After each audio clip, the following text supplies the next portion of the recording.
Okay, so this is a little tutorial, just kind of a how to get started on this moles to grams to moles, moles to grams worksheet. So you should have your periodic table handy because you're going to be looking at masses on here. And of course you need your periodic table, okay?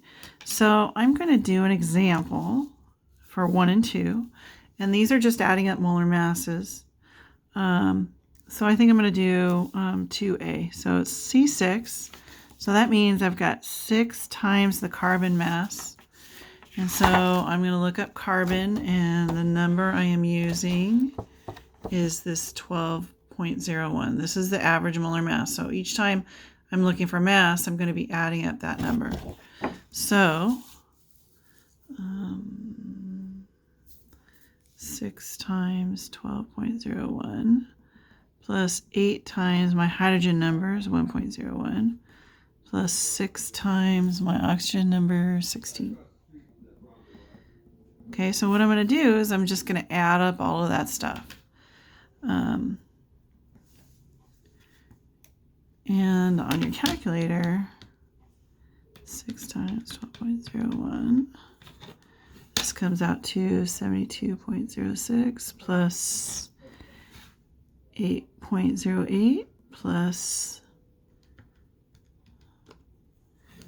96.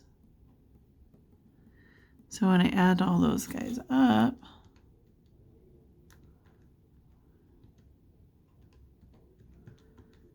I'm going to get 176.14 grams. And that's what you're doing. You're just on number 1 and number 2, you're just adding up the molar masses. That's all you need to do. Okay, so now down here on number 3, they're changing all of these to grams. And then on number 4, it's a mixture of each. So I'm going to do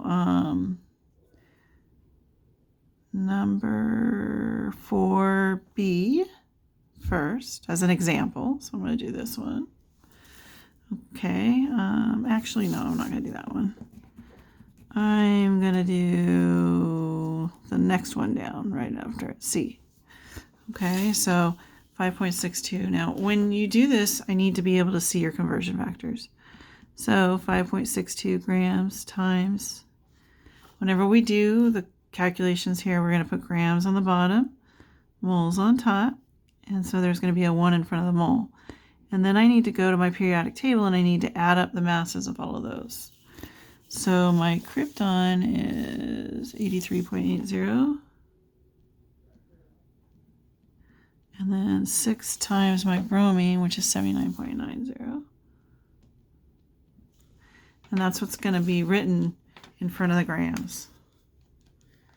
So 79.9 times 6 plus 83.8. I got 563.20. Okay, so now when I set it up like this, it means I'm going to be multiplying everything on top divided by what's on the bottom. I don't times it by 1 because I know it's still going to be the same thing. My grams are going to cancel, and then I'm going to get my answer. So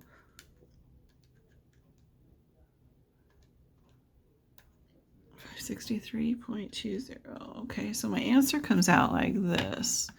Now, when I'm doing sig figs with this, I always want to match my original problem. And you'll notice a lot of the calculations we're doing, 3 sig figs seems to be standard. So I can either, not counting those, 997, this 8 rounds it up, 0.00998, or I can put it into scientific notation and it'll do it for me. So 9.98 times 10 to the negative third, or 0.00998 moles would be my answer. Okay? All right. Now, one of the other ones I'm going to do as an example is one of the ones from number 5. Everybody gets freaked out because they have these weird numbers with the superscripts and the exponents and scientific notation. But it's the same thing. You're actually only using elements in here. So it's adding up the molar masses is not a big deal. So I'll do number 5A. So 1.33 times 10 to the 22nd moles. So it's going to be the same conversion factor. It's just my mole is going to go on the bottom because I want it to cancel. And you'll notice sometimes I write the E and sometimes I don't, sometimes with the S. That's the only acceptable way to shortcut moles, is just to drop the E. And so I'm going to look up SB is 121.76. And so when I do this on my calculator, we've done this before. It's just been a while. So let me clarify my last one. 1.33, and then I'm going second function, exponent, and I hit my 22 times 121.76. And it's in scientific notation, so I'm just going to leave it that way because I'm not going to write no 23 zeros after it. So 3 sig figs, so I'm going to put 1.62 times 10 to the 24th grams. That's what the answer comes out to be. Okay? So even though there's these weird numbers, you're still going to do the same way. You're still either going to put grams on top of moles as a conversion factor or moles on top of grams. So here are the answers for all of them. I'm just going to show these to you directly. They don't have the conversion factors, so you will not get all your points for doing it like this. You need to show me all the conversion factors. But I want to post this initially so you can check your answers and see if you're doing it right. And then I will have, I'll work them all out for you guys to check afterwards.